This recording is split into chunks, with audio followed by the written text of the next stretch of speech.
What's going on, everyone? So, the Brooklyn Nets ended up rescinding the qualifying offer for Day'ron Sharpe, making him an unrestricted free agent.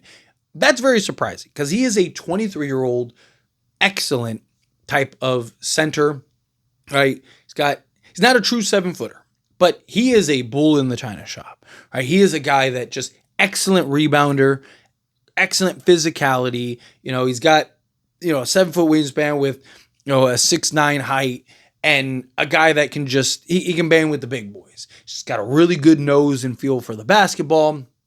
Like I mentioned earlier, excellent rebounder, can block shots. He's got the athleticism. He's got everything that you want as a center, and particularly a backup center position. I'd be looking for him as like your backup, but he's 23 years old, so he fits the San Antonio Spurs youthfulness and youthful timeline. He's a guy that can grow and develop. Kind of shown all the signs, and it's really surprising because Brooklyn couldn't have traded him, in all honesty. Now, look, Brooklyn wants to get off the salary. They're trying to kind of clear the deck. Right? So, we know why they waived him, or not waived him, but basically let him go be a free agent, because they want to kind of clear the deck here. Somebody has to pay him. You didn't trade him when you probably should have. So now you're in this position where it's like, we would have to pay him and then look for somebody to trade for him. And what if we can't find somebody to trade for him? Then, now we're stuck with that salary, and they want just clean and clear, right? They want as much salary off their books as possible. So they were willing to kind of let go of a Day'ron Sharpe. There are going to be several suitors after Day'ron, without a doubt. Because again, he's young, he's versatile, he's a guy that can slot in and play your 5, he can play your 4. I mean, you could probably even have him as a starter, because maybe not on a contending team, but a young team. I wouldn't hate if the Spurs went and got Day'ron Sharpe and just slotted him in alongside Victor Wembanyama. Right, because Wemby, again, he likes to be more perimeter oriented. He wants to shoot, 8 threes a game and, kind of be more pick and pop guy. But Day'ron's a guy that could be that big physical interior bruiser, and he's a really good offensive rebounder. So while Wemby's doing his thing and Fox and everybody's doing their thing, right, he can be in there kind of cleaning everything up and giving you second chance opportunities, second chance points. Look, one of the biggest needs for the Spurs is a center. Right? Need to get at least bare minimum a clear-cut backup center. Now, luckily for the Spurs, there are a bunch of options right now, several options, and it seems like more and more are becoming available every day, right? You got Day'ron Sharpe, and then fast forward later in the day, and then Ayton becomes available, and it's not counting guys like Luke Cornett and Clint Capella and so on and so forth. Kind of go down the list, and Day'ron Sharpe kind of being that option. I really like him because, one, I just think he's a very talented, versatile center, but he's youthful.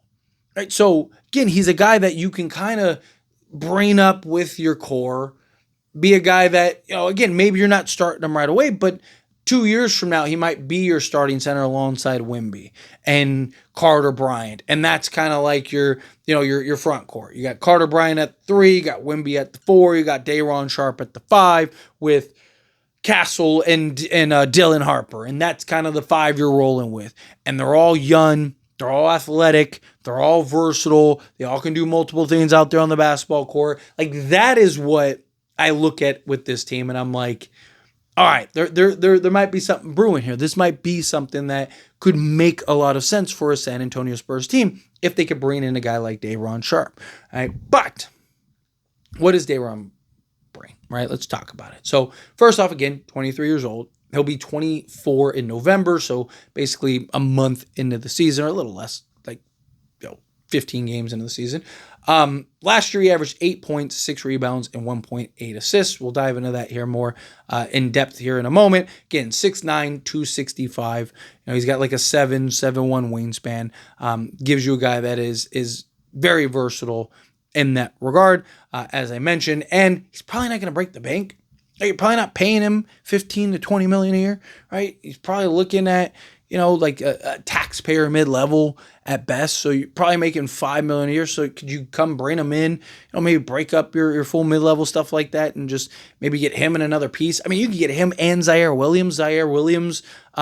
Also same thing the Nets did, which he is a young, versatile, athletic wing that, take a flyer on him, right? Like the Spurs are young enough and there isn't this expectation of them winning a championship this year. I mean, if we're being honest, probably not going to. So you're in a position where you can take a flyer or two on a guy. Right? What if you get a Day'ron Sharpe and he hits beautifully? Or you go get a Zaire Williams and he hits beautifully. You get both and they both hit beautifully. Like there's you never know, right? And as long as you're making conscious decisions, educated decisions where you're not overpaying guys and you're not, Larry, here's a $12 million. It's like you could have paid this guy $6 million, right? Like as long as you're doing your due diligence and going about it in the right way, like you're fine. Take a flyer on a guy or two. There's nothing wrong with like, hey, this guy is really talented. Can we kind of get him to where he can fully exceed that talent, right? Where he can finally kind of blossom into his own. But I digress, right? Again, look at his production. 50 games played last year. He started in 2 of them. So his entire career, the most games he has started in a season was 8, and that was his rookie season. He started 8 games, 3 games, 1 game, 2 games. Right? Now, there are questions with him staying on the basketball court. He played 32 games, 48 games, 61 games, 50 games, but there are some context that matters. Yes, some of it was just injury issues. Some of it was just the Nets being terrible and going with other guys like Clowney and trying to figure out, they had like stretches where he was not playing, not because of anything, just they were playing other guys over him early on.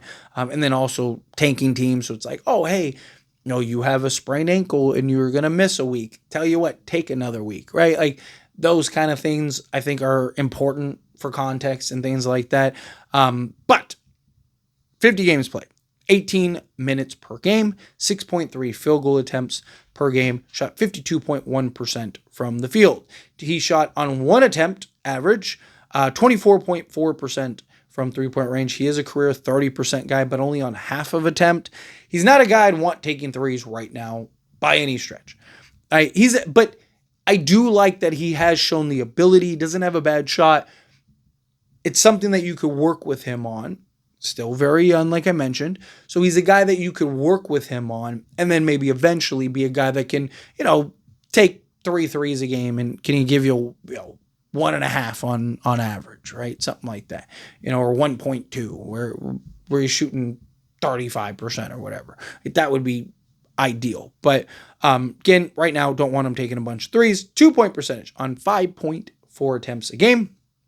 56.6% from 2-point range. He had an EFG of 53.8%, shot from the free throw line 75.7%. He is a career 65% free throw shooter, but the good thing is he's basically gotten better every year at the free throw line. So he was originally 58.5% on 1.3 attempts. Then he was 63.6% on 1.1 attempts, and then 61%. You're like, oh, 61 is less than 63, but it was on 2 attempts, so he essentially doubled his attempt total. So he was slightly there, and then 1.5 attempts, 75.7%. So he's in an upward trend, which is good. Rebounding. 6.6 rebounds, including 3 offensive rebounds. 3 offensive rebounds. Again, this is limited minutes. 2 assists, a steal, a block, and 8 points per game. If you look at his per 36 doesn't tell you everything, doesn't tell you the whole story, kind of gives you an idea of what to expect with the player. He would have been 16 points, 13 rebounds, including 6 offensive rebounds, is insane.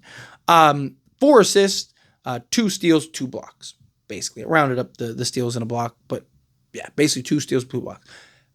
Go get Day'ron Sharpe if you can, right? Like there's going to be competition for him. There's going to be several teams lined up to try to go and acquire him. But if you're the Spurs, he'd be perfect as a backup, right? You could slot him and Wemby together. Gives you kind of the best of both worlds. Gives you a guy that can play alongside Wemby, but also gives you a guy that can back him up. and play in a pinch. Again, there's definitely some concerns, definitely some question marks, without a doubt. But it's what you get from a backup that's young, that hasn't really gotten the opportunity to really step into a more consistent, more like, hey, we're expanding your role. But anyway, as always, this is a discussion, pass question to you. Let me know your thoughts and opinions down in the comments. That being said, if you haven't liked this video, hit that like button. Helps me out. So we enjoy these types of videos, and I truly appreciate it. Not subscribe channel, hit that subscribe button, turn on the bell notifications. Appreciate y'all. See you in the next one.